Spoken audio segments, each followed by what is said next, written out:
Mah, Rani pergi dulu ya. Udah ditungguin Mas Bayu di luar, pamit Rani pada mamanya yang ada di kamar. Ya, Ran, terdengar sahutan dari mamanya, disertai deswahan. Rani menggelengkan kepala. Sudah 5 bulan terakhir ini, Rani selalu mendengar suara-suara seperti itu dari kamar mamanya, yang bahkan tak mengenal waktu. Terutama sejak mamanya menikah lagi dengan Pak Tarjo, seorang juragan yang kaya raya. Semuanya bermula dari meninggalnya Papa Rani 3 tahun lalu. Kehidupan mereka makin hari makin terasa kekurangannya, dari segi materi. Hingga suatu hari mamanya bertemu Pak Tarjo, yang merupakan tetangga di desa dulu. Pak Tarjo sukses dengan hidupnya sekarang. Punya usaha mebel di beberapa tempat, serta banyak usaha lainnya di desa dan kota tempat dia tinggal sekarang. Setelah bertukar kabar, mulailah Pak Tarjo sering mengunjungi Yana, Mama Rani. Singkat cerita, menikahlah Yana dengan Pak Tarjo. Namun satu yang tidak pernah diduga Rani, ternyata Pak Tarjo sangat mesyum. Tak kira dimanapun ia bersama Yana, Pak Tarjo paling sedikitnya akan memyuk, atau lainnya pada mamanya itu. Awalnya Rani merasa jengah dengan semua itu. Namun ketika ia memperhatikan diam-diam, Rani merasa ikut timbul keinginannya dengan apa yang dilakukan Pak Tarjo dan mamanya itu. Maka, Rani mulai terbiasa dengan kebiasaan mamanya dan Pak Tarjo yang sering mengurung diri di kamar, kapanpun itu. Seperti pagi itu, Rani yang sudah siap pergi bekerja, dan dijemput Bayu, pacarnya sejak kuliah, harus berpamitan pada mamanya yang sedang mendayung sampan dengan ayah tirinya itu. "Mamamu mana, Ran?" tanya Bayu yang menunggu Rani di teras. "Mama sibuk, Mas. Ayo berangkat." Rani masih malu untuk mengatakan hal sebenarnya pada Bayu tentang kebiasaan mama dan ayahnya. Sehingga dia tak banyak menjawab Bayu jika ditanya tentang mamanya. "Nanti malam kita makan di luar yuk, Ran." "Boleh, Mas. Mau jemput seperti jam biasanya, kan?" "Iya. Oh ya, kapan Mas bisa melamar kamu?" "Mas siapnya kapan?" "Besok juga siap kok." Rani merasa bahagia sekali. Keinginannya untuk menikah dengan Bayu akhirnya akan terlaksana. Setelah makan malam itu, Bayu pun menyampaikan niatnya pada Yana dan Pak Tarjo untuk meminang Rani. Kedua orang tua Rani sudah menyetujui niat mereka untuk menikah. Dan akhirnya, setelah mempersiapkan segala hal menyangkut pernikahan mereka, resmilah Rani menikah dengan Bayu 2 bulan kemudian. Malam pertama itu dilangsungkan di penginapan tempat resepsi pernikahan berlangsung. Dan, setelahnya, Bayu dan Rani akan tinggal bersama Yana, sebab Yana tak ingin jauh dari putrinya itu. Bayu tak keberatan.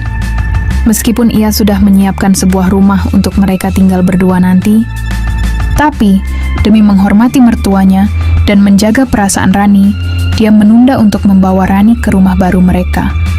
Yana dan Tarjo juga sepakat untuk menyembunyikan kebiasaan mereka skibidi papap yang tak kenal waktu. Tapi rupanya, itu hanya bisa bertahan dalam waktu beberapa minggu, di mana mereka bisa bersikap wajar.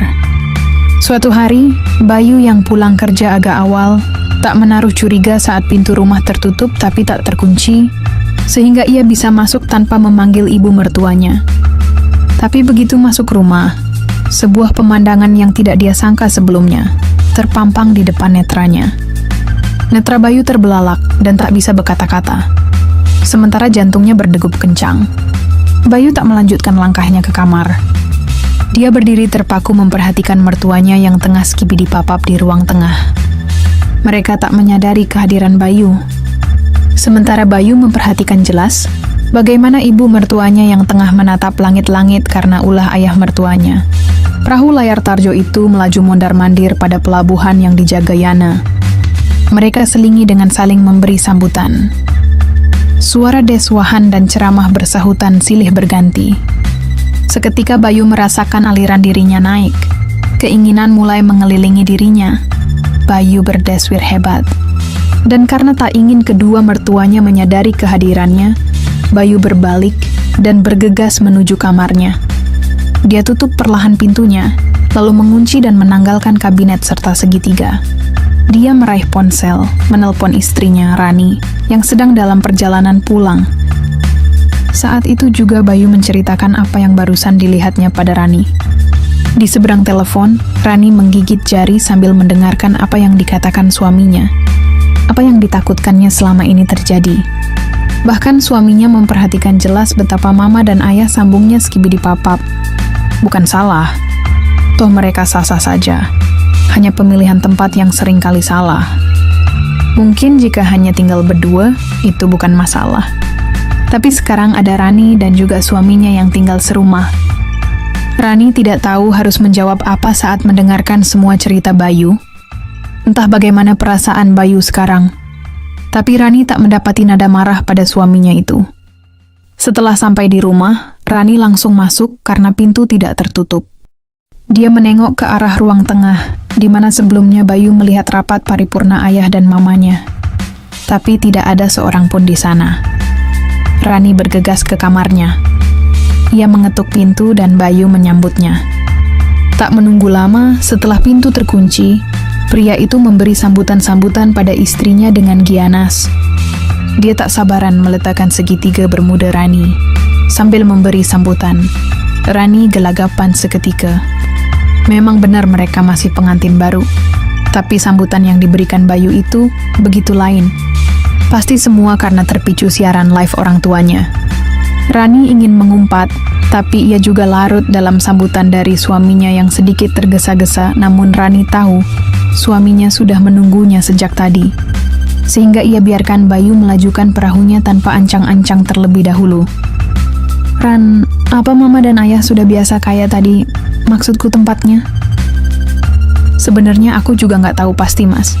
Cuman selama ini yang aku tahu, ya cuman di Hamar. Aku malah baru dengar dari Mas kalau mereka di ruang tengah juga.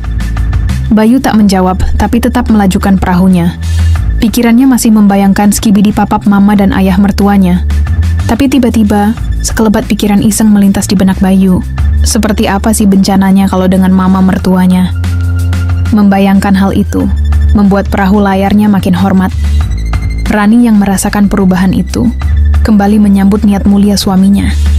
Sampai akhirnya keduanya sama-sama tiba di tujuan utama. Malam harinya, mereka makan malam sekeluarga. Bayu sering sekali melirik Yana, yang malam itu menggunakan daster seperti biasa. Tampak biasa, tapi netra Bayu bisa membayangkan apa yang ada di baliknya. Akibatnya, ia makan hanya sekedar menyuap, tanpa merasakan rasa masakan. Selesai makan, Bayu berusaha mengalihkan pikirannya. Tapi tak sepenuhnya berhasil, sampai dia sedikit kesulitan memejamkan mata. Selang beberapa hari kemudian, Bayu kembali mendapat sajian indah dari mama mertuanya. Saat itu, Rani masih lembur di kantor. Sedang Bayu yang pulang lebih dulu, dibukakan pintu oleh Yana yang menggunakan hanbok. Rupanya mama mertuanya itu baru selesai mandi. Maaf Ma. Bayu ketuk pintunya agak keras. Keblet ke belakang Ma, kata Bayu dengan ekspresi kebletnya. Iya Yu, nggak apa-apa. Maaf juga, ini tadi Mama juga buru-buru keluar dari kamar mandi, karena bel rumah bunyi terus. Iya Ma, Bayu permisi ya Ma. Iya. Sebentar saja Yana dan Bayu bersitatap, tapi sudah menimbulkan sesuatu yang lain di hati mereka. Bayu memang tak menoleh langsung ke arah Yana, namun lika-liku mama mertuanya itu tersimpan jelas di ingatannya. Anugerah yang seolah menyapa dari balik hanbok, bukan hal yang mudah dilupakan oleh Bayu. Makin besar saja cobaan dari Yana kepada Bayu. Demikian pula yang terjadi pada Yana. Kejadian sore hari antara dia dan menantunya itu meninggalkan kesan bahwa dirinya masih menarik perhatian pria. Bukan hanya Tarjo yang usianya lebih tua darinya, tapi Bayu, pria yang jauh lebih muda darinya pun sepertinya juga seperti itu. Yana pun makin percaya diri. Dan sejak kejadian itu, dia makin sering tampil lain dan terbuka, seolah menyampaikan pada dua pria di rumah, jika ia sungguh masih ada daya indahnya. Mah, pakaian Mama agak sopan dikit kenapa? Malu sama Mas Bayu. Loh, kenapa memangnya Ran? Mama kan gini untuk suami Mama. Memangnya salah? Tapi kan di rumah ini ada Mas Bayu juga, Ma. Gini ya Ran, Mama nggak ada niat sama suamimu. Kalau kamu mau, kamu kan bisa juga seperti Mama supaya Bayu kesemsem. Tapi Ma, kan ada ayah Tarjo. Halah, cuek saja.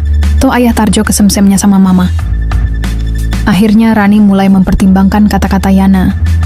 Maka mulailah dia menggunakan baju yang sudah ia lupakan sejak kedatangan Tarjo di keluarga mereka. Dulu ia juga gemar menggunakan baju yang menampilkan lika-liku kehidupannya. Dicobanya beberapa baju itu. Sebagian ada yang tak cukup, sebab anugerah dan lainnya sekarang lebih-lebih dari sebelum menikah. Rani mengamati penampilannya di cermin. Sebuah baju berlengan pendek dengan ujung menggantung membuatnya tampil sempurna sore itu. Setidaknya saat itu ia ingin menunjukkan pada Bayu jika ia bisa tampil seperti mamanya juga. Sebab Rani pun merasa jika Bayu sedikit banyaknya mulai sering memperhatikan mamanya. Bayu yang pulang kantor terkejut dengan penampilan Rani yang tak biasa. "Tumben kamu kayak gitu," ujar Bayu sambil memeyuk Rani. "Iya, kan buat suami juga, bolehlah." "Aku seneng, Ran. Kamu makin cantik. Tapi jangan salahkan aku ya. Kalau nanti makin sering, Iya Mas, aku tahu kok resikonya, hihihi." Kebersamaan Bayu dan Rani semakin hari pun makin bertambah. Tapi rupanya, bukan hanya Bayu yang kesemsem pada Rani, tapi Tarjo rupanya juga terpana. Sudah seringkali ia menelan ludiah memperhatikan lika-liku putri sambungnya, yang tentunya lebih muda. Sampai suatu hari, Yana pergi ke salon, sedang Tarjo hari itu tidak ada kegiatan di luar, sementara Bayu sedang di luar kota sejak 2 hari lalu. Hari Minggu itu Rani tidak bekerja. Ia pun menjalani kegiatan di rumah seperti biasa jika ia sedang libur. Usai menjemur baju, Rani pun berniat sarapan. Dia memasak nasi goreng. "Masak nasi goreng ya, Ran?" tanya Tarjo yang mengetahui aroma nasi goreng buatan Rani. "Iya ya, ayah lapar ya." "Iya, sekalian buatkan kopi ya." "Iya ya." Rani tak menyadari jika Tarjo memperhatikan lika-liku putri sambungnya dari belakang. Pria itu duduk di kursi makan, sambil sesekali mengambil perahunya yang bersembunyi di balik sarung. Perahunya sudah hormat, apalagi saat Rani duduk mengambil piring. Rani yang berbalik dan meletakkan piring berisi nasi goreng di hadapan Tarjo, sedikit terkejut mendapati ayah sambungnya itu menatapnya agak lain. Senyumannya sudah menandakan jika pria itu sedang timbul keinginannya. Rani menjadi sedikit gugup, tapi ia coba bersikap biasa. Saat ia duduk di depan Tarjo, netra pria itu tak berkedip memperhatikan anugerah putri sambungnya. Rani yang saat itu menggunakan kaos sederhana, sungguh merasa tak nyaman. Ia menyuap nasinya perlahan, meski rasanya mengganjal di tenggorokannya. Rani meminum air putih di gelasnya. Namun entah bagaimana, air dalam gelas itu malah tumpah. Tarjo tersenyum membuat Rani semakin gugup. "Hati-hati kalau minum, Ran," ujar Tarjo. "Iya ya," jawab Rani sambil mencoba tak mempedulikan Tarjo. Ia teruskan makannya, lalu bergegas menuju wastafel, mencuci piring dan peralatan dapur di sana. "Ayah titip piring kotor juga ya," kata Tarjo yang tiba-tiba sudah berada di belakang Rani. Rani tersentak kaget. Pasalnya, Tarjo seolah memeyuk Rani saat itu. Mendapati Rani diam, Tarjo justru semakin berani. Ia memyuk Rani, membuat wanita itu panas dingin dengan tiba-tiba. Tarjo tak mau melewatkan kesempatan mulia itu. Dengan segera ia menyiapkan perahu layar yang sudah hormat, lalu diparkirkan pada 2 benua alam di depannya itu. Istri Bayu itu gelagapan. Ia sudah menduga sesuatu akan terjadi, tapi tak secepat yang ia kira. Sampai tiba-tiba Tarjo memindahkan kabinet serta segitiga bermuda, dan dalam sekejap, perahu layar itu melaju cepat pada pelabuhannya. Sebuah bencana yang luar biasa dialami Rani saat itu. Dia biarkan perahu tersebut melaju, karena memang beberapa hari tak dilewati perahu Bayu. Musibah banjir bandang diiringi ceramah rohani pun bergema beberapa saat sebelum Tarjo meletakkan pundi-pundi kebaikan pada pelabuhan yang dijaga putri sambungnya. Kejadian pagi hari itu rupanya membuat Tarjo keteyusan. Ia selalu meminta pada Rani saat menantunya itu ada di rumah. Tentu saja saat Erita tidak bersama Bayu dan dia juga tidak bersama Yana. Dan hal itu pun dirasakan pula oleh Erita. Dia mulai terbiasa dan senantiasa mengiyakan keinginan ayah sambungnya. Hingga seminggu kemudian, Bayu pulang dari kantor lebih awal, karena tugas dan laporan akhir bulan sudah ia kerjakan lebih singkat dari biasanya. Sayangnya, sesampainya di rumah, Rani belum pulang dari kantornya. Tarjo pun sedang sibuk dengan urusan pekerjaannya di luar, menyisakan Yana di rumah sendirian. Bayu masuk rumah yang pintunya terbuka, setelah mengucap salam, namun tak ada yang menjawab. Dia menuju kamarnya, meletakkan tas, lalu salin, dan segera menuju ruang makan, karena merasa lapar. Di saat ia hendak mengambil piring, terdengar suara ibu mertuanya yang menegur. "Siapa itu?" tanya Yana dari kamar mandi. "Aku mah, Bayu." Yana terlanjur keluar dari kamar mandi, meski mendengar suara sahutan dari menantunya. Dia lupa, jika saat itu hanya menggunakan hanbok saja. "Oh, kamu Yu, kok sudah pulang?" Rani bilang, "Kamu pulangnya malam?" "Iya, Ma. Niatnya mau ngasih kejutan aja sama dia." Mata Bayu menatap lika-liku mamah mertuanya. Sementara Yana yang menyadarinya, buru-buru berbalik menuju kamar mandi. Tapi naas, pada saat melangkah, tanpa sengaja kakinya terpeleset air yang menggenang sampai hampir saja terjatuh. Beruntung dengan sigap Bayu menolongnya. Yana tak jadi jatuh, tapi hanboknya yang jatuh di lantai. Sontak Yana kaget, bahkan tak tahu harus bagaimana. Tapi Bayu segera menguasai situasi. Dia lantas mengambilnya, tapi anehnya, ia tak memberikan atau mengembalikan hanbok itu pada tempat semula. Bayu justru tetap duduk, memperhatikan rerumputan padang Sahara Arabia. Begitu gersang dan sangat berbeda dengan rumput ladang istrinya. Tanpa Yana sadari, Bayu lantas mendekatkan wajah dan memberi perhatian pada bidang tersebut. Hampir saja Yana kehilangan keseimbangan, karena yang terjadi sungguh di luar dugaan. Ia menyandarkan diri pada dinding. Tapi anehnya, apa yang dikerjakan Bayu sama sekali tak membuatnya marah. Sebab ia juga pernah memandang lebih pada menantunya itu. Yana justru menyiapkan sajian itu pada menantunya. "Di sana aja, Ma," ujar Bayu sambil menunjuk salah satu ruangan di rumahnya. "Tapi Yu..." "Udah terlanjur hormat, Ma," sahut Bayu sambil memberitahu penampakan perahu layarnya. "Tapi pintunya..." ujar Yana yang memberitahu jika pintu belum dikunci. Bayu lantas tersenyum sebelum akhirnya mengunci pintu. Setelah ia kembali, rupanya Yana sudah tak ada di tempat semula. Bayu lantas melangkah ke kamar mertuanya. Dan rupanya benar, Yana sudah berada di sana dengan sajian-sajian istimewanya. Sore yang indah. Niat memberi kejutan pada Rani, malah mendapat kejutan dari mamanya Rani. Bayu sudah membuat Yana sesenangan dengan segala perhatiannya. Tak hanya Bayu, Yana pun juga demikian. Ia mengambil perahu hormat tersebut lalu memberi perhatian lainnya. Beda orang, beda juga bencananya batin Bayu. Setelah rampung, Bayu pun meletakkan perahu layar pada pelabuhan tersebut. Pelabuhan yang usianya 20 tahun lebih tua darinya itu. Tapi bencananya tak kalah dengan pelabuhan istrinya. Sambil memberi sambutan, ia lajukan perahu itu sesuai keinginannya.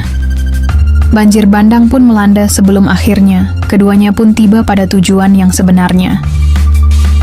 "Yu, kalau setelah ini Mama ada masalah lagi, boleh nggak Mama tanya Yana sambil menatap cicak di langit-langit kamar. "Apa perlu Bayu jawab, Ma?"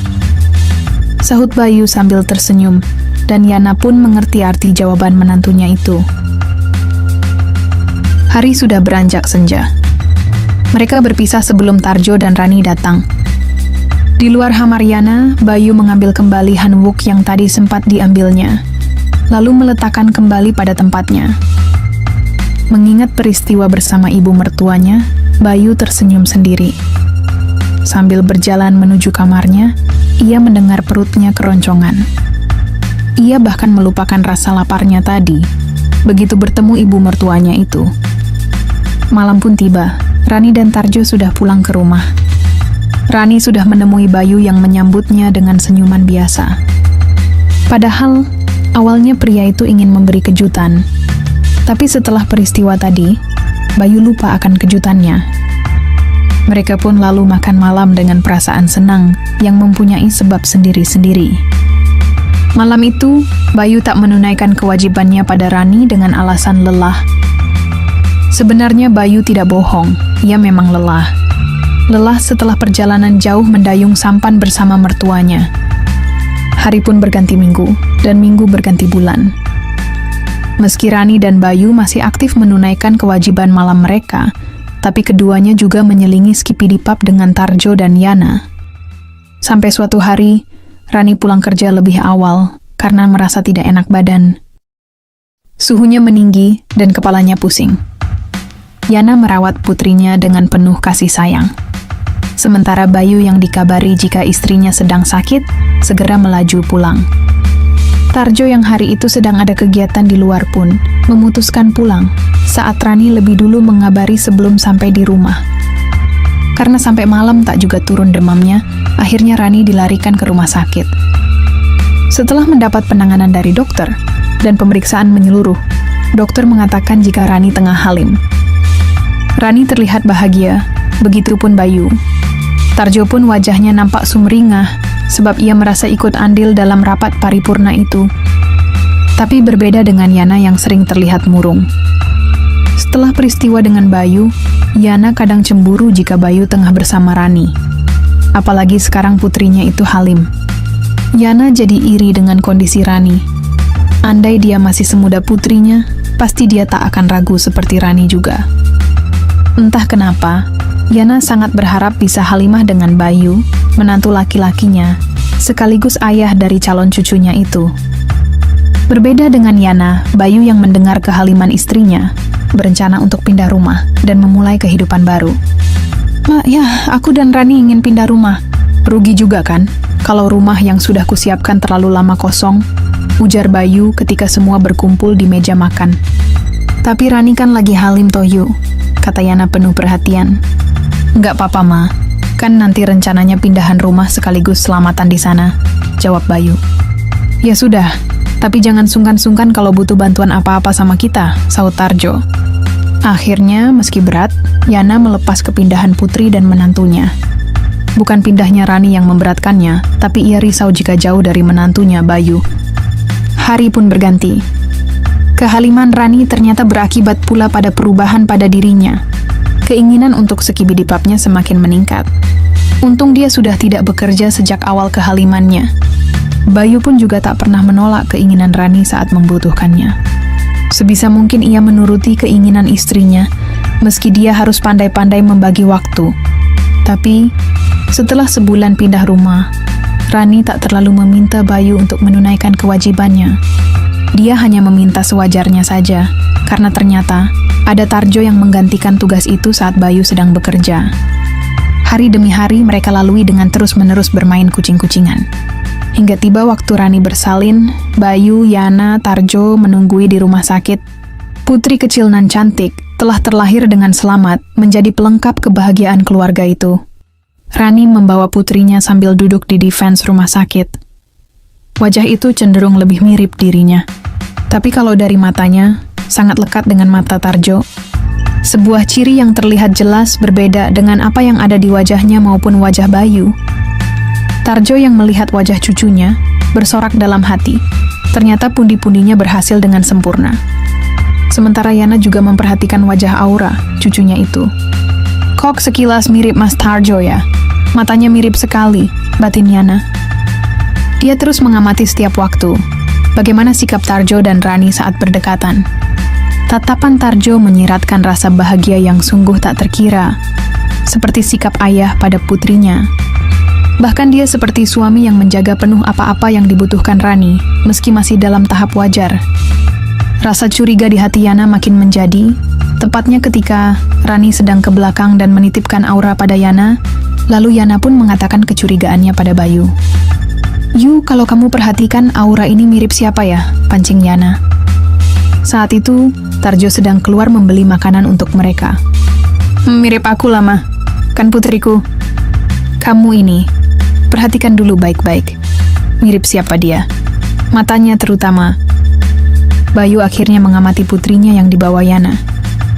"Iya sih, Ma. Bukan kayak mataku atau Rani. Seperti mata siapa dong, Ma?" Dan bersamaan dengan itu, Tarjo datang sambil membawa makanan yang baru dibelinya. Bayu kemudian melihat ke arah mata putrinya dan kembali menatap mata Tarjo. "Ma, jangan bilang yang Mama maksudkan itu." Bayu tak melanjutkan kalimatnya. "Iya, Yu. Mama sudah curiga dari pertama. Coba kamu cari tahu, Yu. Semoga Mama salah." Rasa bimbang dan ragu menghantui hati Bayu. Apa iya Rani ada apa-apa di belakangnya? Sampai ketika Yana meletakkan aura dan keluar meninggalkannya, Bayu masih seperti orang linglung. Pikirannya mulai menghitung yang mana lebih lama terjalin, antara dirinya dengan Yana atau dugaan istrinya dengan Tarjo. Sepertinya jauh lebih lama antara istrinya dengan Tarjo, begitu kesimpulan Bayu. Sedang pikirannya berkecamuk, Bayu melihat istrinya masuk kamar Aura. "Mama di mana, Mas?" "Di ruang makan kayaknya." Semua bermalam di sini kan?" "Iya, Ran, jawab yang jujur. Anak siapa Aura ini sebenarnya?" tanya Bayu dengan menahan marah. Rani terkejut dengan pertanyaan suaminya. Ia sedikit gemetar mendengarnya. Dia khawatir jika Bayu tahu siapa ayah dari Aura yang sebenarnya. "Apa maksud Mas tanya begitu?" "Tentu saja Aura adalah anak kita," jawab Rani dengan wajah tegang. Bayu mengulas senyum di wajahnya, lalu ia mendekati Rani. "Jangan gugup gitu dong. Mas juga tahu kalau Aura itu anak kita. Masa iya, kamu ada apa-apa di belakang Mas sampai Halim? Kan nggak mungkin," tanya Bayu tersenyum. "Iya Mas," jawab Rani dengan sedikit takut. "Ya udah yuk, kita makan dulu. Mama dan Ayah sudah menunggu di meja makan." Rani mengikuti langkah Bayu menuju ruang makan. Hatinya berdebar panik, apalagi saat sampai di meja makan, Tarjo dengan sigap menarikkan kursi untuknya. Dia merasa pandangan mata Bayu penuh curiga. Sesudah itu, Tarjo pun sibuk menawarkan beberapa menu makanan pada Rani. Rani hanya bisa berdoa dalam hati, semoga Tarjo tidak menunjukkan perhatian lebih agar suaminya tak curiga. "Sudah ya, aku bisa ambil sendiri nanti. Ayah makan saja," kata Rani, sambil menolak saat Tarjo akan mengambilkan lauk. Ya sudah, makan yang banyak, supaya kamu dan putrimu sehat," kata Tarjo. Yana dan Bayu hanya diam menyaksikan hal itu, tapi mereka saling memberi sinyal dengan berpandangan. Makan malam usai, Tarjo dan Yana yang masih berada di rumah Bayu tidur di kamar tamu. Sedang Rani berada di kamar Aura yang berada di kamar depan, dan Bayu tidur di kamarnya sendiri. Malam makin larut. Tarjo yang tak bisa tidur, perlahan turun dan berjalan mengendap menuju kamar Aura. Dilihatnya, Rani tengah terlelap di samping Aura yang juga nyenyak. Putrinya itu rupanya habis minum. Tapi, Rani lupa menutup bungkusan anugerah negara itu. Panorama yang sungguh istimewa untuk Tarjo. Dia lantas mendekat, lalu memberi perhatian pada anugerah tersebut. Ayah," ujar Rani saat menyadari siapa yang ada di sampingnya.